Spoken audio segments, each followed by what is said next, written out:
ఈ సాయంకాల సమయంలో ఈ పరిశుద్ధ ఆరాధనలో పునరుత్థాన కొడుకుల పాలన పత్తిబడిన దేవుడి నిండాలుగా దీవించి ఆశీర్వదించినగాక.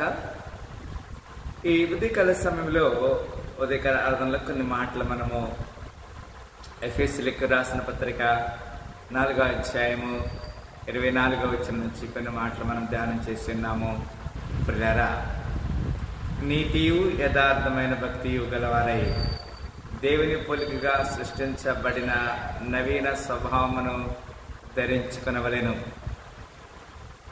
మనము దేవుని యొక్క నీతికి వారసులుగా ఉండటానికి దేవుడు మనల్ని పిలిచాడు. ఆ నవీన స్వభావాన్ని మనము ధరించుకోవాలి. ఆ వాక్య లేఖనాన్ని కొన్ని విషయాలు ఇక్కడ మనం ధ్యానం చేస్తాం.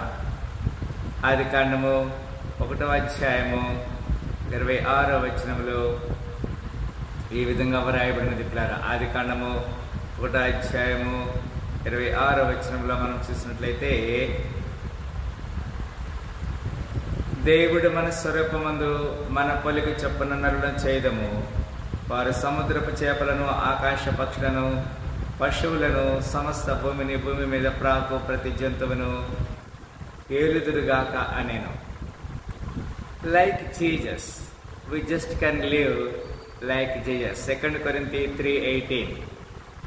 2వ కొరింథీయులకు రాసిన పత్రిక 3వ అధ్యాయము 8వ వచనంలో ఈ విధంగా వ్రాయబడి ఉన్నది. ప్రియులారా, 3వ అధ్యాయము 18వ వచనం మనం చూసినట్లయితే, మనమందరము ముసుగు లేని ముఖములతో ప్రభు యొక్క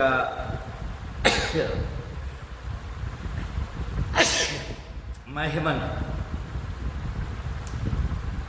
అద్దము వలె ప్రతిబింప చేయొచ్చు, మహిమ నుండి అధిక మహిమను పొందుచు ప్రభు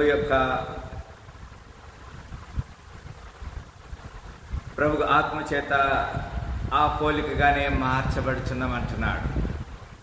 మనము దేవుని యొక్క పోలికలోనికి మార్చడానికి ఈ లేఖనం ఎంతో సహకారంగా మనకున్నది. కొలస్సీ 3:9 ఈ విధంగా వ్రాయబడినది. ప్రియులారా, 3వ అధ్యాయము 9-10 వచనములో ఇక్కడేం చెప్తున్నాడంటే, ఒకరితో ఒకడు అబద్ధమాడకుడి అనగా ప్రాచీన స్వభావమును దాని క్రియలతో కూడా మీరు ప్రతించి జ్ఞానము కలుగు నిమిత్తం దాన్ని సృష్టించిన వాని పోలిక చొప్పున నూతన పరచబడుచున్న నవీన స్వభావమును ధరించుకొని ఉన్నారంటాడు. మనము we should become a new creation and God created us to become his image. అంత మాత్రమే కాదు, 1వ యోహాను పత్రిక 3:2లో కూడా ఈ విధంగా వ్రాయబడినది. 1వ యోహాను పత్రిక 3వ అధ్యాయము 2వ వచనంలో ఈ విధంగా వ్రాయబడినది. ప్రియులారా, ఇప్పుడు మనము దేవుని పిల్లలమై ఉన్నాము. మనం ఇక ఏమవుతామో అది ఇక ప్రత్యక్షపరచబడలేదు, కానీ ఆయన ప్రత్యక్షమైనప్పుడు ఆయన ఉన్నట్టుగానే ఆయన చూతము కనుక ఆయనను పోలి ఉందమని ఎరుగుదము అని చెప్పాడు. ఈ లేఖనాన్ని కూడా మనం అర్థం చేసుకుంటున్నాం. పిల్లారా, మనము లేఖన భాగాన్ని అర్థం చేసుకోవడానికి దేవుడు మనకు ఒక మాదిరిని చూపించాడు అనే విషయాన్ని మనము చూడగలుగుతున్నాం. అంత మాత్రమే కాదు, ఎఫ్ఎస్సి 2:10 కూడా ఈ విధంగా లేఖనము మనకి తెలియజేస్తుంది. ఎఫ్ఎస్సి రాసిన పత్రిక 2వ అధ్యాయము 10వ వచనములో, మరియు వాటి యందు మనము నడుచుకునవలనని దేవుడు ముందుగా సిద్ధపరిచిన సత్క్రియలు చేయుటకై మనము క్రీస్తు యేసునందు సృష్టించబడిన వారమై ఆయన చేసిన పని అయ్యున్నాము. We are his work.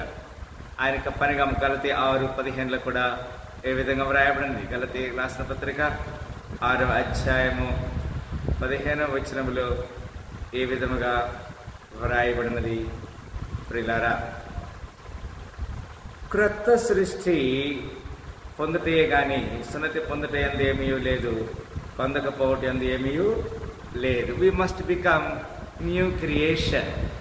నూతన సృష్టిగా ఉండాలని ఇక్కడ లేఖనం ద్వారా దేవుడు మనల్ని హెచ్చరిక చేస్తున్నాడు. అంత మాత్రమే కాదు, కీర్తన 45:6లో ఈ విధంగా వ్రాయబడినది. కీర్తన గ్రంథము 45వ అధ్యాయము 6వ వచనంలో మనం చూసినట్లయితే పిల్లరా, ఇక్కడ లేఖనము ఏం చెప్తుందంటే,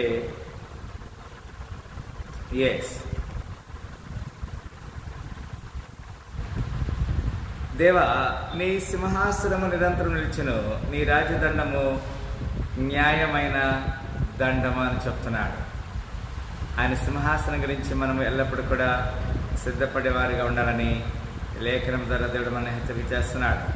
అక్కడ 7వ వచనం కూడా మనం చూసినప్పుడు, నీవు నీతిని ప్రేమించి భక్తిహీనతను ద్వేషించుచున్నావు కావున దేవుడు నీ దేవుడే చలికాంట కంటే హెచ్చుగునట్లుగా నిన్ను ఆనంద తైలంతో అభిషేకించి ఉన్నాడని చెప్తున్నాడు. దేవుని యొక్క చిత్తానికి మనం లోబడాలి అనేది దేవుని యొక్క ఉద్దేశము. ప్రియులారా, మరి మనము సరి చేయబడటానికి దేవుడు మనకు ఒక అవకాశం ఇస్తున్నాడు. అంత మాత్రమే కాదు, ఇక్కడ ఇంకొక మాట రోమీయులకు రాసిన పత్రిక 8వ అధ్యాయము 29వ వచనంలో కూడా ఈ విధంగా వ్రాయబడినది. రోమీయులకు రాసిన పత్రిక 8వ అధ్యాయము 29వ వచనం మనం చూసినట్లయితే లేఖన సత్యాన్ని మనము గ్రహిస్తున్నాము పిల్లారా. ఇక్కడ ఎందుకనగా తన కుమారుడు అనేక సహోదరులు జ్యేష్ఠులగినట్లు దేవుడు ఎవరిని ముందుగా ఎరిగినో వారు తన కుమారునితో సారూప్యము గలవారు వారిని ముందుగా నిర్ణయించనని చెప్తున్నారు. God chosen being as a first born among many brethren. ఇది దేవునికి ఏర్పాటే కానీ మనుషుల తలంపు కాదు అనేది మనం చూస్తున్నాం. తీతు 2:14లో కూడా ఈ మాట వ్రాయబడింది. తీతు 2:14లో మనం చూసినట్లయితే, ఆయన సమస్తమైన దుర్నీతి నుండి మనలను విమోచించి సత్క్రియల యందు ఆసక్తి గల ప్రజలను తన కోసము పవిత్రపరచుకొని తన సొత్తుగా చేసుకున్నటకు తను తానే మన కొరకు అర్పించుకొనెను.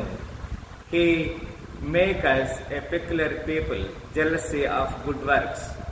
దేవుని పని చేయడానికి దేవుడు మన ముందుగా నిర్ణయించుకున్నాడు, ఏర్పరచుకున్నాడు. హెబ్రీ 1వ అధ్యాయము 7వ వచనం కూడా ఈ విధంగా వ్రాయబడినది. పిల్లారా, హెబ్రీకి రాసిన పత్రిక 1వ అధ్యాయము 7-8వ వచనంలో మనం చూసినట్లయితే ఇక్కడ లేఖనం స్పష్టంగా మనకు తెలియజేస్తున్నాడు. తన దూతలను వాయువులుగాను తన సేవకులను అగ్ని బాణజాలుగాను చేసుకునేవాడు తన దూతలను గురించి చెప్పుచున్నాడు. కానీ తన కుమారుని గురించి అయితే, దేవా, నీ సింహాసనం నిరంతరం నిలిచినది, నీ రాజదండము న్యాయార్థమైనదని ఇక్కడ లేఖనంలో మనం చూడగలుగుతున్నాం. 7-8 వచనాల్లో. అంత మాత్రమే కాదు, 12వ అధ్యాయము 14వ వచనంలో కూడా ఈ మాట వ్రాయబడినది. 12వ అధ్యాయము 14వ వచనంలో, అందరితో సమాధానమును పరిశుద్ధత కలిగినట్టుకు ప్రయత్నించడి, పరిశుద్ధత లేకుండా ఎవడను ప్రభుని చూడడు. ఇది దేవుడు మనకిస్తున్నటువంటి ఎష్యూరెన్స్. ఆయన మనల్ని తను చూసేటువంటి కృపకి మనల్ని పాత్రలుగా చేశాడు అనే మాటని ఇక్కడ మనము చూడగలుగుతున్నాము ప్రియులారా. అంత మాత్రమే కాదు, 1వ యోహాను 3:3లో కూడా ఈ విధంగా వ్రాయబడినది. 1వ యోహాను పత్రిక 3వ అధ్యాయము 3వ వచనంలో ఈ విధంగా వ్రాయబడినది. పిల్లరా,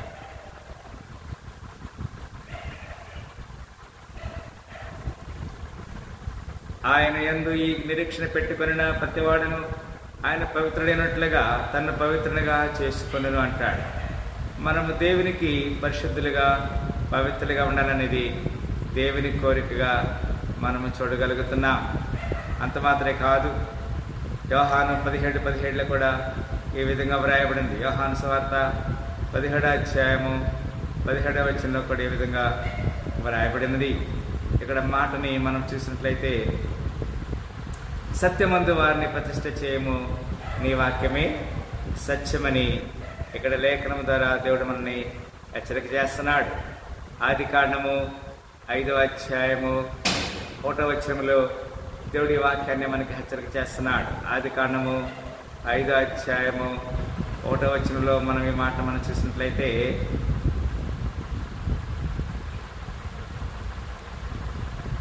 ఆదాము వంశావళి గ్రంథం ఇదే.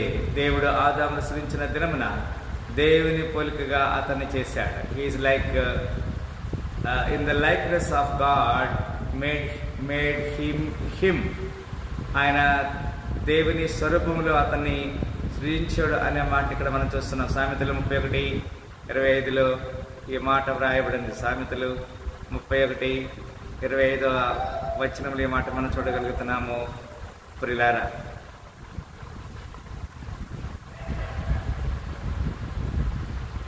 ఇక్కడ మనం చూసినట్లయితే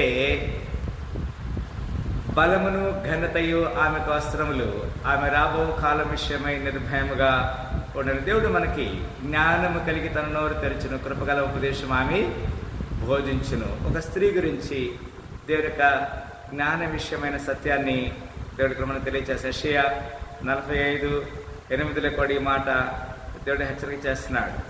45వ అధ్యాయము 8వ వచనంలో దేవుడు మనకి హెచ్చరిక చేస్తున్నాడు.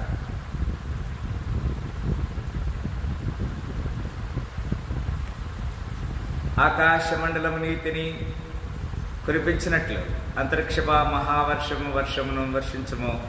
భూమి నెరవేర్చి రక్షణ ఫలించినట్లు భూమి నీతిని మలుచునుగాక. యెహోవానగు నేను దాన్ని కలుగ చేసి ఉన్నానని చెప్తున్నాడు. దేవుడే తన నీతిని మనకు బయలుపరుస్తున్నాడు, ప్రత్యక్షపరుస్తున్నాడు అనే మాటని మనము చూడగలుగుతున్నాము. ప్రియులారా, 43:12 కూడా ఈ విధంగా వ్రాయబడినది. 20 గ్రంథము 43వ అధ్యాయము 12వ వచనంలో దేవుడు మనల్ని హెచ్చరిక చేస్తున్నాడు. ప్రియులారా, ఐగుప్తు దేవతల గొళ్ళలో నేను అగ్ని రాజబెట్టుచున్నాను, వాటిని నెబుకద్నెజరు కాల్చివేయును. ఆ దేవతలను చెరగొని పోవును. గొర్రెల కాపరి తన వస్త్రమును చుట్టుకున్నట్లు అతడు ఐగుప్తు దేశమును తనకు చుట్టుకొని నిరాటకముగా అక్కడి నుండి సాగిపోవనంటున్నాడు. ఎస్, ఇది చక్కని వాక్య ప్రణాళికలో ఒక భాగం. మత్తయి 22:11 కూడా ఈ విధంగా వ్రాయబడినది. మత్తయి సువార్త 22వ అధ్యాయము 11వ వచనంలో మనం ఈ మాటను మనం లేఖనాన్ని మనం చూడగలుగుతున్నాము. ప్రియులారా, రాజు కూర్చున్న వారిని చూడ లోపలికి వచ్చి అక్కడ పెండ్లి వస్త్రము ధరించుకొనని ఒకరిని చూసి, స్నేహితుడా, పెండ్లి వస్త్రం లేక ఇక్కడికి ఎలాగ వచ్చితివని అడగగా వాడు నమ్మవుని అయి వండాను. అంతటా రాజు విని కాళ్ళు చేతులు కట్టి వెలుపల చీకటిలో వనికి త్రోసివేయడి, అక్కడ ఏడుపున్న పండ్లు కొరకటి ఉండను. పిల్లరా, దేవుని యొక్క ఉగ్రత సమయం రాబోతుంది. ఆ సమయంలో మనందరం కూడా చాలా జాగ్రత్తగా తీర్పులోనికి తీసుకురాబడే వారిగా మనం ఉండాలని లేఖనం తెలియజేస్తుంది. లూకా సువార్త 1వ అధ్యాయము 68వ వచనంలో ఈ విధంగా వ్రాయబడినది. 68వ వచనంలో మనం చూసినట్లయితే, ప్రభుని ఇశ్రాయేలు దేవుడు స్తుతించబడిన గాక, ఆయన తన ప్రజలకు దర్శనమిచ్చి వారిని విమోచన కలుగ చేసెను. 70వ వచనం మనం చూస్తున్నప్పుడారా, తన సేవకుడైన దావీదు వంశమందు మన కొరకు రక్షణ శృంగమును అనగా మన శత్రువుల నుండి మనలను విమోచించి వారందరి చేతుల నుండి తప్పించి రక్షణ కలిగి చేసెను. 72వ వచనం, దీనిని గూర్చి ఆయన ఆది నుండి తన పరిశుద్ధ ప్రవక్తల నోట పలికించెను. ఆయన మన పితరుల కరుణించినటకును తన పరిశుద్ధ నిబంధనను అనగా మన తండ్రి అయిన అబ్రహాముతో తాను చేసిన ప్రమాణమును జ్ఞాపకము చేసుకున్నటకును. ఇక్కడ ఈ మాటని మనం చూసినట్లయితే మనతో ఆయన ఒక నిబంధన చేస్తున్నాడు. క్లారా, గలతీ 4:19 ఈ మాట మనం చూడగలుగుతున్నాం. గలతీ రాసిన పత్రిక 4వ అధ్యాయము 19వ వచనంలో ఈ మాట మనము చూడగలుగుతున్నాం. క్లారా, నా పిల్లలారా, క్రీస్తు స్వరూపము యందు ఏర్పడు వరకు మీ విషయమై మరలా నాకు ప్రసవ వేదన కలుగుతున్నది. ఇది దేవుని యొక్క నిర్ణయానికి దేవుడు మనల్ని హెచ్చరిక చేస్తున్నాడు. కొలసి 3:12 ఈ విధంగా చూడగలుగుతున్నాం. కొలసి 3:12 ఈ విధంగా మనల్ని దేవుడు హెచ్చరిక చేస్తున్నాడు.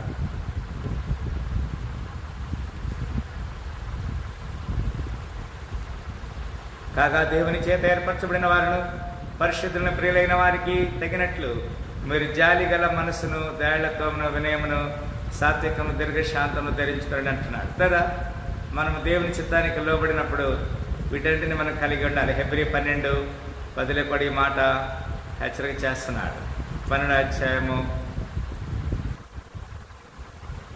10వ వచనంలో మనం చూసినట్లయితే, వారు కొన్ని దినముల మట్టుకు తమకిష్టం వచ్చినట్లు మనలను శిక్షించరు కానీ మనం తన పరిశుద్ధులతో పాలు పొందాలని మన మేలు కొరకే ఆయన శిక్షించుచున్నాడని చెప్తున్నాడు. Last and final 2 Peter 1:4. 2 Peter 1:4. 2వ పేతురు 1వ అధ్యాయము 2వ పేతురు 1వ అధ్యాయము 4వ వచనంలో దేవుడి మాట తెలియజేస్తున్నాడు. ఆ మహిమ గుణాతిశయమును బట్టి ఆయన మనకు అమూల్యమును అత్యధికమైన వాగ్దానమును అనుగ్రహించినాడు. దురాశ అనుసరించవలన లోకమందున్న భ్రష్టత్వమును ఈ వాగ్దానముల మూలముగా మీరు తెప్పించుకొని దైవ స్వభావమునందు పాలువాగునట్లు వారిని, ఇక్కడ ఎంత చక్కని మాట మనం గమనించాలి. ఇది దేవుని వాక్య నెరవేర్పులు, వాటిని మనం గ్రహించాలి. దేవుని వాక్య నెరవేర్పుని మనం జ్ఞాపకం చేసుకుందాం. ఈ సాయంకాల సమయంలో ఈ పరిశుద్ధ పునరుద్ధాన ఆరాధనలో మరి చక్కని మాట మనం చూసాం పిల్లారా. ఎఫెసీ 4:24 మనం చూసినప్పుడు, నీతియు యథార్థమైన భక్తి గలవారై దేవుని పోలిగా సృష్టించబడిన నవీన స్వభావం మనం ధరించుకోవాలి. నీతి మనం కలిగి ఉండాలి, యథార్థమైన భక్తి మనం కలిగి ఉండాలి, దేవుని పోలిగా సృష్టించబడిన నవీన స్వభావాన్ని మనము ధరించుకోవాలని లేఖనం ద్వారా దేవుడు మనం హెచ్చరిక చేస్తున్నాడు. అలాంటి కృపగా మన అందరూ పాత్రలుగా ఉందాం. అలాంటి కృప దేవుడు మన ఉండాలిగా దీవించి ఆశీర్వదించిన గాక ప్రార్థన చేస్తాం. స్తోత్రములు ప్రేమ గల తండ్రి, మీ అత్యధికమైనటువంటి కృపను బట్టి అందనాలు స్తోత్రం తెలియజేస్తున్నాం. ఈ సాయంకాల శోభంతో సాయించమని, మీరు అక్కడలో మీ యొక్క రాజ్య వ్యాప్తులు మనకు జ్ఞాపకం చేసుకోమని యేసుక్రీస్తు పరిశుద్ధ నామమున ప్రార్థన పెట్టుకుంటున్నాం తండ్రి, ఆమేన్. మరొకసారి ఈ సాయంకాల శోభంతో దేవుడు మన ఉండాలిగా దీవించి ఆశీర్వదించిన గాక, ఆమేన్.